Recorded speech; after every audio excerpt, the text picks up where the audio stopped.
नाम देना मार कर नाम क्या है? मार कर ये मार करेगा औकात है अपनी। इन्होंने नहीं लिखा क्या लिखना चाहिए, लेकिन हमने लिख दिया। जिहादी थे, जिहादी है और जिहादी रहेंगे। क्या कानून और संविधान को ताक पर रखकर सड़क छाप गुंडे अब तय करेंगे कि इस देश में कौन कैसे नौकरी करेगा? उत्तराखंड की राजधानी देहरादून से एक ऐसी शर्मनाक और दिल दहला देने वाली खबर आई है जिसे सुनकर किसी भी सभ्य समाज का सिर शर्म से झुक जाएगा। मजहब के नाम पर नफरत की राजनीति करने वाले कुछ हुड़दंगियों ने मर्यादा की सारे हदें पार कर दी है।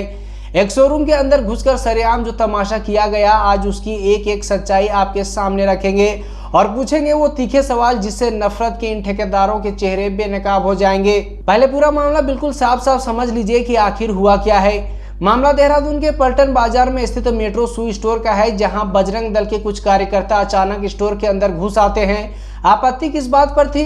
आपत्ति इस बात पर थी कि स्टोर में काम करने वाले कुछ गरीब मुस्लिम कर्मचारियों के नेम टैग पर उनके नाम नहीं लिखे थे। अब जरा इनका तरीका देखिए। बजाय इसके कि ये शोरूम के मैनेजमेंट से बात करते या कानून का सहारा लेते, इन लोगों ने खुद कानून हाथ में ले लिया। इन हुड़दंगियों ने खुद पेन उठाया और उन मुस्लिम कर्मचारियों के नेम टैग पर अपने हाथों से जिहादी लिख दिया। सिर्फ इतना ही नहीं, कैमरे के सामने उन्हें आपत्तिजनक टिप्पणियां की गई और सरेआम अपमानित किया गया।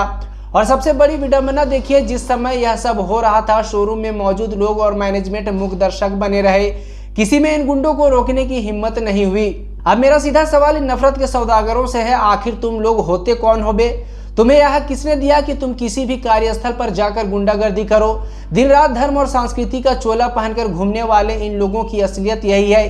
किसी गरीब की लाचारी का फायदा उठाना, मेहनत मजदूरी करने वालों को डराना धमकाना, क्या यही तुम्हारी बहादुरी है? इन्हें लगता है कि हिंदुस्तान इनके बाप की बपौती है, लेकिन असलियत यह है कि इनका धर्म और हिंदुत्व से दूर दूर तक कोई लेना देना नहीं है। ये सिर्फ और सिर्फ नफरत के भूखे वो तत्व हैं जिनका एकमात्र मकसद समाज में जहर घोलना और अपनी राजनीति चमकाना है। गरीब मुसलमानों को कठमुल्ला, कटुआ या जिहादी कहना इनकी घटिया मानसिकता को दर्शाता है। ये लोग इस देश के अमन चैन के सबसे बड़े दुश्मन है। सबसे बड़ा सवाल उत्तराखंड प्रशासन और पुलिस पर भी खड़ा होता है। क्या देहरादून में कानून का इकबाल खत्म हो चुका है? अगर ऐसे मामलों में तुरंत सख्त से सख्त कार्रवाई नहीं की गई तो समझ लीजिए कि यह नफरत कल किसी के भी घर तक पहुंच सकती है। ऐसे संगठनों और हुड़दंगियों पर जब तक पूरी तरह लगाम नहीं कसी जाएगी, तब तक समाज में सुधार आना नामुमकिन है। इन्हें कानून का पाठ पढ़ाना बेहद जरूरी है। इस वीडियो को इतना शेयर कीजिए कि सोई हुई पुलिस और प्रशासन जागने पर मजबूर हो जाए।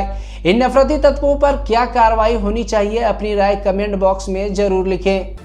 जितेंद्र सिंह और उनके नहीं, लेकिन नेम प्लेट पे नहीं, तो आप समझ सकते हैं क्या नाम है। भाई साहब का नाम क्या है? हम लोग नहीं, वैसे नाम बता भाई। नाम आलम। देखिए अब आइए आइए आइए आइए आइए अब ये आइए। अब यहाँ देखिए नेम प्लेट पे क्या नाम लिखा है? कुछ नहीं, ब्लैंक। क्या लिखा है? तो यहाँ मुझे लगता है क्या लिखना चाहिए, एक बार नेम प्लेट दे, तो मार कर दो, मार कर दो। क्या नाम है? नाम देना मार कर नाम क्या है? मार कर दो। ये मार करेगा दे दिया। अपने रोज लिखना पड़ता, समझ गया? रोज अभी आज क्या भूल गया? सुबह नाश्ता नहीं करा? औकात है अपनी। इन्होंने नहीं लिखा क्या लिखना चाहिए, लेकिन हमने लिख दिया। जिहादी थे, जिहादी है और जिहादी रहेंगे। आप सोचिए मेट्रो शूज में प्रत्येक कर्मचारी जो हिंदू कर्मचारी है उनकी नेम प्लेट उनको किस लिए रखा गया है? जिससे बहुसंख्यक हिंदू समाज से चलने वाले शोरूम चलते रहे, लेकिन ये अपना नाम लिखे क्योंकि ये मुसलमान है और हमारे लोगों को उत्पीड़न कर रहा है। चोरी दुकान में शोरूम में खुद करता है, हमारे लोगों को फंसवाता है। ये लगाओ नेम प्लेट, लगा। इसके फोन में भी मिलेगा कुछ ना कुछ।